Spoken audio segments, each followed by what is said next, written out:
Les forces publiques ont constaté que ça a été squatté par une dizaine de personnes. C'était des familles, deux familles, je crois.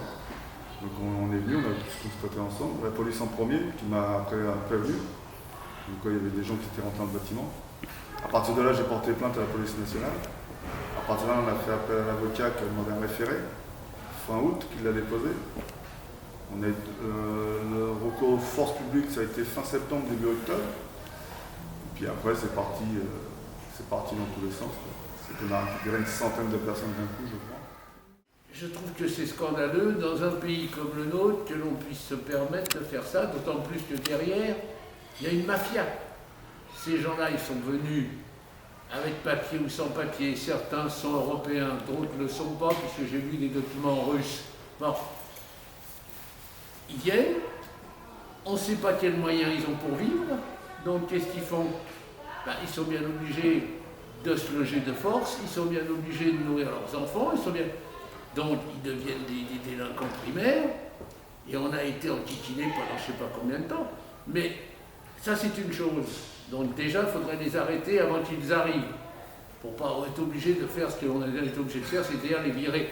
Or, on les a virés pour les mettre où? Et bien pour les mettre dans des hôtels spécifiques, où c'est le contribuable français qui va encore payer. Et on sait que tout ça c'est organisé par une espèce de mafia. J'ai discuté avec eux, ils payent un loyer pour leur cabane. Ils payent un loyer à qui? Pas à ce monsieur. Ils payent un loyer à ceux qui les ont organisés, qui ont amené les matériaux pour construire, etc. C'est scandaleux. Les règles d'hygiène sont bafouées. Allez voir dans la plaine dehors, ça va être très fertile cette plaine, je peux vous le dire. Bon, ensuite, allez voir avec les bombes de gaz. Un Français moyen ferait ça, il va directement en prison. Et ce qui me choque là-dedans, c'est qu'on n'a jamais pensé aux propriétaires. On a fait tout pour les aider, ce qui n'est pas plus mal sur le plan social, mais le propriétaire, là il y a moins pour 100 000 €, ne serait-ce que pour tout faire, remettre tout à plat. Après il y a les murs, il y a encore moins pour 150 000 €. Qu'est-ce qu'il fait lui? Qui lui a promis quelque chose? Quelle aide il peut attendre? De quelle association? Parce qu'on a vu des associations arriver, financé naturellement par le contribuable.